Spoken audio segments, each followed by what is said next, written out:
Hi, everybody. Welcome to the latest episode of the SCU show. I'm your host, SCU, and we are no longer, unfortunately, sponsored by Tory Graham and Graham Slam Inc., but I do wish them the best. They wish us the best, so it is a mutual departure, and, we're just going to roll with the punches for now. We still have a show to do, and it's going to be a great one today. A really great show today. Episode 27, rocking the I Heart Pasta shirt, because I just got a job at Olive Garden not too long ago. Love it so far. It's really nice. And that's how things are going right now. All right, let's get started because we are already sort of off schedule this morning. Today's Friday. It's about 10 o'clock in the morning, and I just woke up, so let's go. I have to start with this. I was going to start with the Wildcats, their big win over DC, but now I have to start with this. New England Patriots still have not signed Tom Brady, and according to reports, it's unlikely that Tom Brady is going to even return this season. He might not return. He might not even be back in New England. And I've said this before. I've said things like, he's going to go to the Chargers. I've seen him, visually, so maybe he can go to the Colts. At this point, I don't care where he goes. It doesn't matter where he goes. If he goes back to New England, or he goes to, I've heard the Titans were another option for him. I don't care where he goes. The Patriots have screwed this whole thing up. The way they've handled the situation is absolutely the worst way you can handle any situation like this. Put yourself in Brady's shoes. You are an employee at a restaurant or a company or something, and you are the top employee at this company, and you believe you deserve everything. And obviously, if you're the best at something, you deserve everything that's coming to you. You should be getting a raise. You should be getting a promotion. You should be getting anything you want. And yet your bosses tell you, "No, we're not going to do anything for you. No, we're not going to do it. We're not going to talk to you. We're not going to do this. We're not going to do that." Just imagine that being you. Just imagine. How would you feel? You feel pretty crappy, right? And I'm sure Brady, I've heard about Brady's, he's very excited for free agency. He's looking forward to it. He shouldn't have to be dealing with this, though. Brady should have $60 million in the bank from the Patriots, not from the Raiders. That's ridiculous. Absolutely ridiculous. With Robert Kraft, who, by the way, is the one that wants to keep Brady. He's the one that's pretty much handling the situation. It's not just all Bill Belichick, who him and Brady don't have that type of relationship. This is also on Robert Kraft. This man has bought you we're talking about Tom Brady here. The man has bought you 6 titles to your franchise. 6 titles. And you won't give him what he wants? He has 2 years left. You won't give him what he wants? If you guys are so great, you have such a great relationship with Tom and all this, you would have had something taken care of. Same with Dak Prescott, but this is a different story. It's Tom Brady. 6 titles under his belt, and you still won't sign the man for the last 2 years of he wants to play. What? Makes no sense to me. If I were the Patriots, I would have signed him back in September. No, it's mind-boggling, the fact that the Patriots are going to let him walk after 6 championships. After almost 20 years now. It's about to be 20 years that Tom Brady's been with the Patriots. Started 19 of them, and they're letting him walk after 6 championships. This just absolutely makes no sense. I said earlier, I would absolutely sign Tom Brady because there's only 2 people standing his away from Super Bowls number 7 and number 8. And that's Patrick Mahomes and Russell Wilson. And Brady's beaten Russell Wilson already before in the Super Bowl. And he has already beaten Patrick Mahomes in the playoffs. So really, Patriots, you're doing the dumbest thing you could do, and not signing Tom Brady. Let him walk, because your franchise is going to be crap now, because you have no idea what's going to happen. Because Bill Belichick, we saw Bill Belichick without Tom Brady. Yeah, he won Super Bowls with their Bill Parcells and Phil Simms. Didn't win a Super Bowl in Cleveland. That was the good Cleveland franchise, the one that won 10 championships in the 40s. That's not the Cleveland Browns that came in 1995 after the original team moved to Baltimore to become the Ravens. That's not the same team. That was the successful Browns franchise, and Bill Belichick still didn't win anything that year. And that time he was with them back in the 90s. So if you let Brady walk, if you're the Patriots, you're screwing up. You should have handled this the right way. It's February, so about 5 months ago. This should have been handled the right way. Not the way you're handling it now. Because the way you're handling it now is just the worst way. And your franchise, if you let Brady walk, is going to pay for it. All right, now we're done with my Brady rant because I think that again it's ridiculous that they're letting him walk like that. Now let's get to the XFL. So the Wildcats got their big win over DC, and after their loss week 2 against Dallas against the Renegades, Josh Johnson said the same thing. They're going to be fine. I said it to my friends, they're going to be fine. That was a big win for them over the DC Defenders, 39-9. They forced 4 interceptions on Cardell Jones, who was 13-0 as a starting quarterback at the time. Obviously, not anymore. Now he's 13-1. And Trey McBride, the receiver for the Wildcats, who came from DC, had 3 touchdowns from Josh Johnson. Josh Johnson's a very nice quarterback. You know, he played in the NFL of 13 different teams, I think. Something like that. And he was very just all around because obviously teams didn't see his potential. Do you see his potential now? I know I do. And so now I'm looking ahead to what the Wildcats have coming up for them in the next few weeks. Next week, they're in New York against the Guardians. Good Lord. If they don't, dominate the Guardians in the same fashion that they dominated DC, what are you doing? Because New York is the worst team in the league right now. You see that? They've scored 9 points in the last 2 games. And that's worse than Tampa. We'll get to Tampa in a moment, by the way. Actually, we'll get to Tampa right now because they're next week, after the New York game, they host Tampa. And Tampa they're 0-3, and they didn't score an offensive touchdown in the first 2 games under 2 quarterbacks, but they're keeping games close. It's not like they're just giving up. Against the Roughnecks, they were only lost by 7 because of a turnover at the end of the game. Against the Dragons, they only lost because an OPI called away their game-winning touchdown, which they should have won. So really, Tampa's not that bad of a team, not bad as New York. And it's going to be a good game, but I still think LA will beat Tampa when they host them in LA. That crowd will definitely be a factor. And then they're at Seattle, and again, Seattle, I don't like them. I don't like Seattle. I mean, they're losing games that they should be winning as well as Tampa is. So it's really like the same story. Tampa and Seattle, they're both bad teams. New York's the worst team. And those are the 3 teams that the Wildcats face the next 3 weeks. So really, and when it comes down to it, the Wildcats, they're about to go on a streak. They're about to go on a 3-win streak. They're about to be a playoff team, perhaps, if Dallas falls, because I don't trust Dallas. Seattle, Tampa, and New York are not playoff teams. I think we can say that now. We're almost halfway through the year. So, just watch out for the Wildcats, because they're about to go on a 3-game win streak, and everyone's going to be surprised. But there should be no surprise, because the Wildcats, under Josh Johnson, pretty damn good team. All right, let's get back to the NFL now, because I missed the Combine last night, had to work, but I did watch glimpses while falling asleep of, I saw Justin Herbert throw, I saw Jacob Eason throw, Jake Fromm and the guy from Princeton throw. So I saw a few bits and pieces of stuff, so I didn't see it all, but I saw most of it. And then I looked at some numbers, because everybody's talking about these quarterbacks, I like Justin Herbert. I like Justin Herbert last year, but he decided to go back to school, so I was like, okay, fine, whatever. Joe Burrow, I already talked about him, how he's not that great of a quarterback. But there's another one. So like I said, Joe Burrow, he's not going to be a great NFL quarterback. And I don't care about his 9-inch hands. Who cares? That's not the point. The point is that he had one good year at LSU under Ed Orgeron, who was fired at USC after a great season as interim coach, which obviously USC's not paying for it because they're garbage. And okay, like I said, we talk about Joe Burrow not being ready for the NFL. There's another quarterback who's not ready for the NFL, and his name is Jordan Love.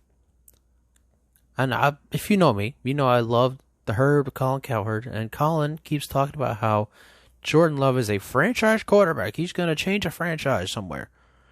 How is a man, and I say the same about Josh Allen, Josh Allen's the same way, but Josh Allen really got a lucky break in Buffalo.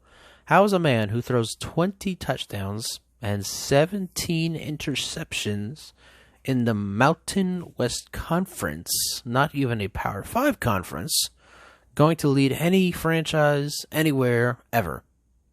Is Jordan Love even going to... Jordan Love's going to start. If he goes in the first round, he's going to start somewhere. And then he's going to be like 5-20 as a starting quarterback. And then he'll be the next Marcus Mariota, a career backup. Not going to be a pretty sight. I don't understand the hype. I mean, a lot of people love Jordan Love. They're like, top 5 quarterback in the drafts. I don't see it. What do you see? because I don't see it. I don't see how Jordan Love is such a great quarterback. Again, 20 touchdowns. He had a great sophomore year. In junior year, he just really blanked at the bed. And we say the same about Joe Burrow. Joe Burrow had one good year. And everyone's kissing his ass. He's going number 1 overall. He's going to be a bust. Jordan Love, 20 touchdowns, 17 picks in the Mountain West Conference this year. Not even Power 5 conference. And you think he's supposed to be a franchise quarterback? And I'm sure Colin's not the only one that said it, but come on. That's just, I just don't understand that. There's no way Jordan Love's going to be a franchise quarterback. More like a franchise bust. He'll start. He just won't be any good. All right, now we're going switching gears here to the NBA. Because there are two teams here that, a lot of people talk about how the NFL has teams that are going to double their wins next year. Here are two NBA teams that are going to double their wins next year. And those two teams are the Brooklyn Nets and the Golden State Warriors. So everybody knows that the Nets. Let's start with the Nets. The Nets shut down Kyrie Irving for the season. They're done. But and crazy but true, they're still a playoff team. They're the 7th seed right now, and I don't think anybody's going to jump them. Maybe they'll be 8th seed, but really the Hawks, the Hornets, the Bulls, they're not going to jump the Nets at this point. There's only about 20 games left. So the Nets, without Kyrie, without KD, they're still a playoff team. Next year, Kyrie and KD come back. And everybody, oh, God, I believe, honestly, it's just coincidence, the fact that teams are better without Kyrie. But he's not their problem, because Kyrie's still averaging about 27 points per game for the Nets this year. He only played 20 games. He averaged 27 a game.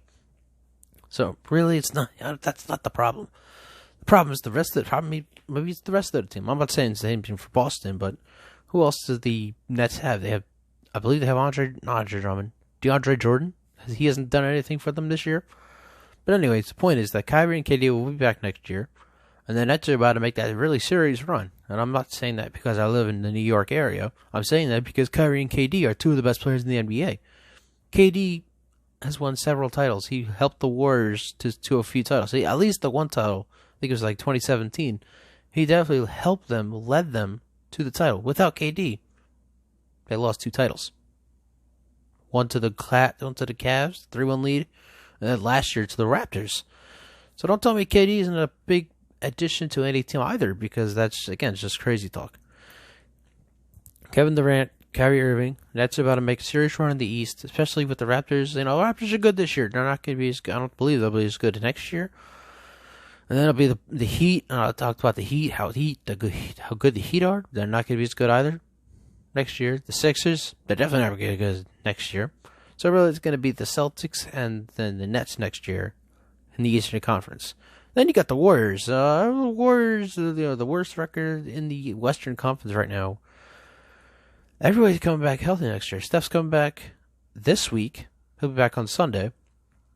But, it's too late now. The season's over. Draymond will be back. He's hurt too. You have... here's the big thing. The rumors that Giannis could join the Warriors next year. Yeah, he could leave Milwaukee and join the Warriors. And I heard this last year, that Giannis was thinking about leaving Milwaukee. And now it's the rumors heating up that he could leave Milwaukee and join the Warriors next year.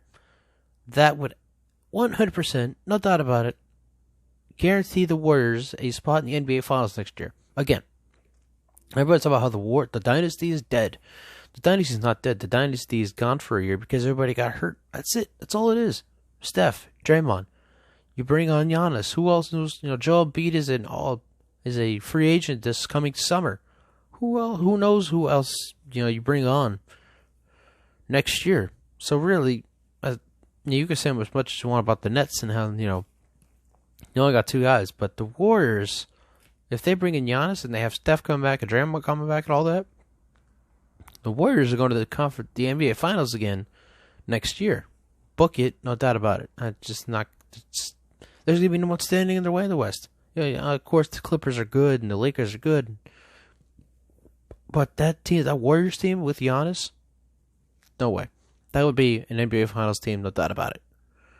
So there you have it, the Nets and the Warriors are my two teams that I'm picking to really just absolutely skyrocket next year. They're going to be two great teams, and I can't wait because depending on what happens in my life, I plan on buying season tickets for the Nets, so I'm really looking forward to that as well. That's going to be awesome.